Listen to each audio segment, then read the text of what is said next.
We grow up.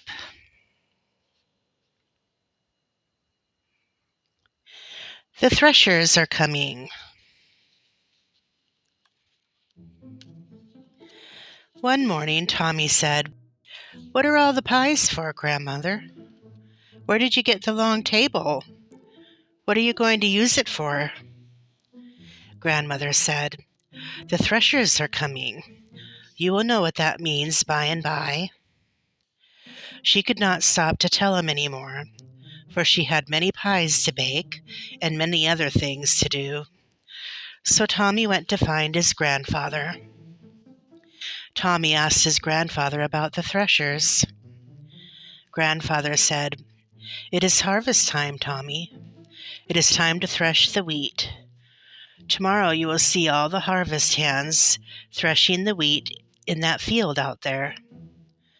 Then I will sell the wheat. I will give the threshers money for their work, and Grandmother and I will have enough money left to buy our food and clothes until next harvest time." That evening, Tommy saw some men drive a great engine into the barnyard. With it came the machine that threshed the wheat. "The men are getting their machine ready for tomorrow," said Grandfather. Tommy wanted to see how the threshing machine worked, so he wanted to get up early the next morning. Tommy asked Grandmother to wake him up. The next day, a great many men came to the farm. They rode down into the wheat field to work. Back of the barn there was a windmill, which pumped water from the well for Grandfather's cows. There was a ladder on one side of the windmill. Tommy liked to climb this ladder and watch the windmill as it pumped the water. Now when he got up on the top, he could see the big wheat field and watch the threshers at work. Grandfather saw Tommy on top of the ladder. "Tommy," he called, "come down from the windmill. I'll let you ride Prince out to the threshers." Tommy liked to ride on Prince. Prince was old and good and just the kind of horse for a little boy to ride. Grandfather put Tommy up on Prince. Tommy smacked Prince and said, "Get up, get up." Rover, the yellow dog, ran ahead and jumped at Prince. Grandfather laughed and said, "Don't try to make Prince go too fast."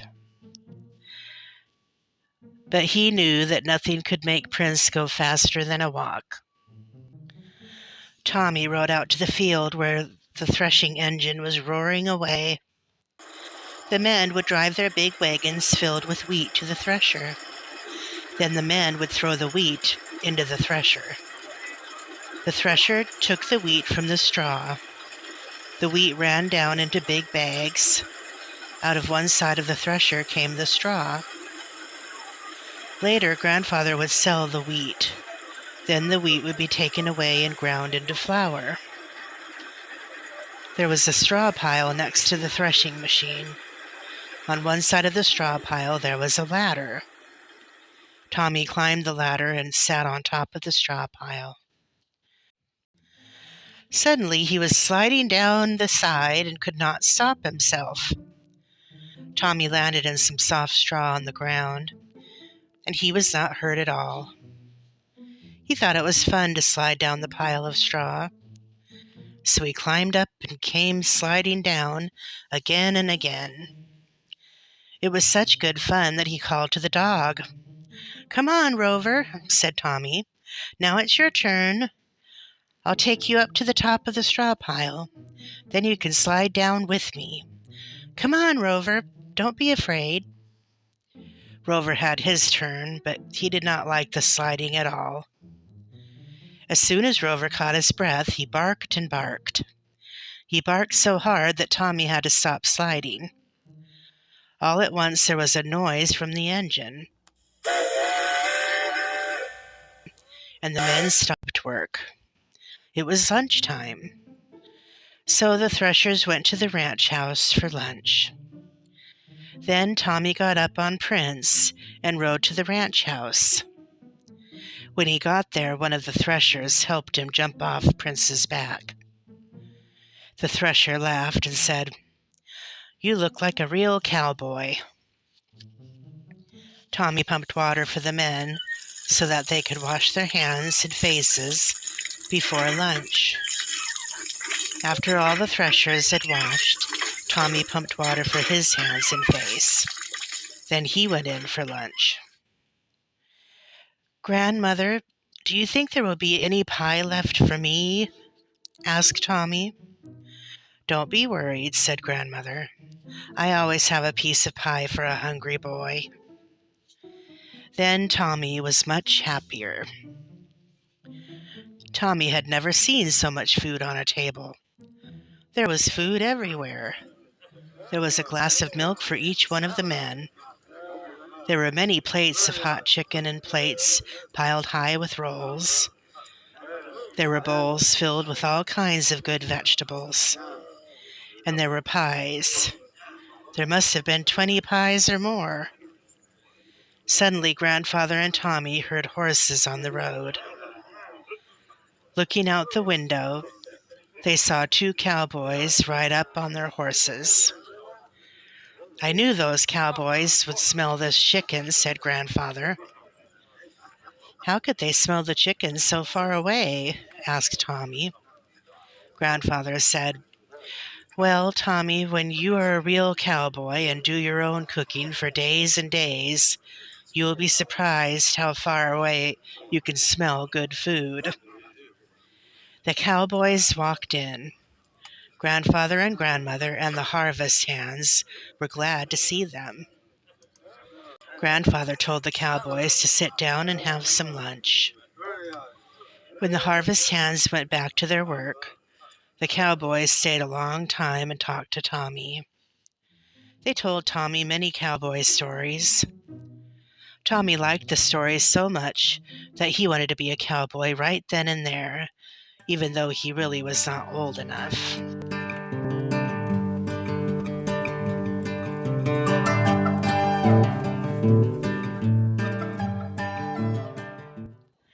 Louis the Sheep Boy. Louis liked sheep. When he was only 3 years old, his mother took him to see Mr. Gray, who had some sheep. Mr. Gray put Louis down where the babies stood with the mother sheep.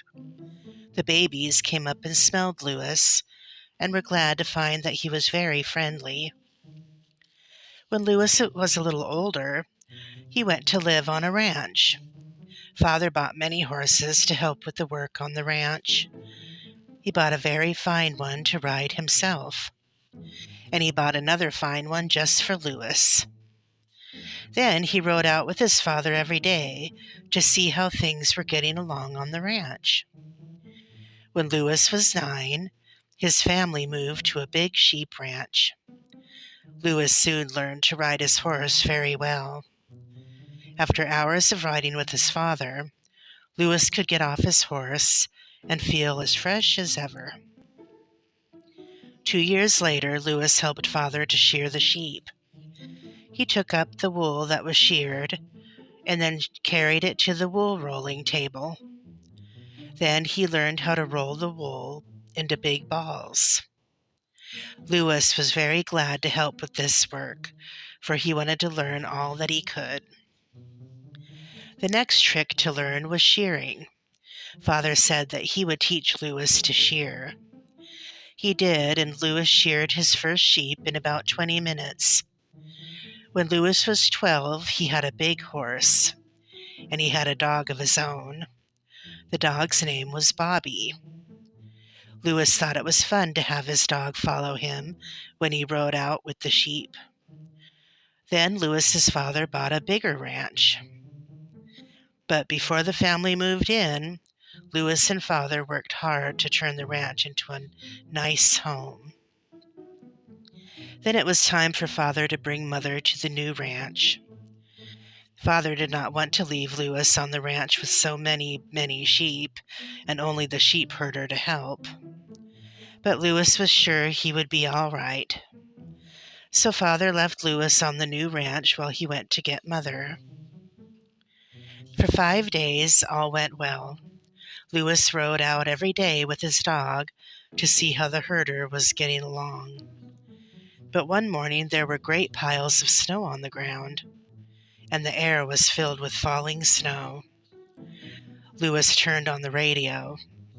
Suddenly he heard, "News flash! Heavy blizzard tonight. Better care for all animals outside. By night the snow will..." And then the radio went off. "Come on, Bobby. We must drive the sheep into the barns," said Lewis. 10 minutes later, Lewis rode out to the hills. Bobby ran along after him. A cold wind was blowing, and the air was heavy with snow. The mountain tops were lost in the sky, which had turned a dark, dark gray. Lewis was glad that he had his warm wool coat on this cold day. Lewis let his horse take the way through the heavy blizzard. When Lewis came up over the hill, no sheep were there. It took a lot of hunting before he saw the sheep going south, away from the ranch and the barns. Bobby saw Pablo, the sheep herder. "I can go no more," cried the herder. "I am old and tired and cold." "I cannot take care of the sheep by myself," said Lewis. "I know that you are tired, Pablo, but you must help. Put on my wool coat, then you will not be so cold." Lewis took off his coat and handed it to the sheep herder. "Sheep have been in blizzards before, and men have too," Lewis thought. "I am sure I can get through this blizzard." Lewis was glad he had Bobby and his horse with him. They were two good friends. "Come on, Pablo, follow me," said Lewis, as he started to ride down to the sheep. The sheep herder followed slowly. He was too old and tired to drive sheep in a blizzard. Lewis tried to drive the sheep back home, but he soon saw that they would never turn and go over the hill in the face of a storm. There was only one other thing to do. Lewis let the sheep walk before the storm. Pablo was better now, and he helped to keep the sheep moving. Lewis rode on ahead of the sheep and found a covered place at the bottom of a hill. He wanted to drive the sheep there before dark. Just before dark, Lewis got the sheep to the bottom of the hill. Once the covered place was reached, the tired sheep lay down. Pablo threw himself down with them, and Lewis covered him with the coat. Lewis got some sticks and made a fire. He had to keep watch all night, even though he was tired. He was afraid a hungry animal would fall upon some of the sheep and eat them. Lewis walked from one end of the long line of sheep to the other. Then he walked back to the fire. Soon he started down the line again. Lewis watched over the sheep all that night and all the following day. When the blizzard was over, he began to drive the sheep home. Though Lewis did not know it, news of the lost boy and the sheep had gone out over the radio. Lewis's father had made his way to the ranch through the blizzard. Finding no one at the ranch, he called for help. A party of men went out to hunt for the lost boy. No one had seen the boy go, and Lewis had not thought of leaving a letter at the ranch house. Lewis had thought only of the sheep. He had gone riding off to take care of the sheep. The soft snow had covered the tracks of his horse and his dog. No one could tell where he had gone. The hunting party was out on the snow all day. The men hunted everywhere for Louis. Some of the men rode off one way, and some rode another. But they could not find the boy. At last it was nearly dark, so the men had to go back to the ranch. "We can start again tomorrow," said one of the men. "Louis can take care of himself till we find him." When the men came back to the ranch, they found Louis and Pablo and Bobby putting the tired sheep into the barns. "I am glad that someone found you," said one of the men. "Thank you," said Louis, "but I was not lost. Just the sheep were."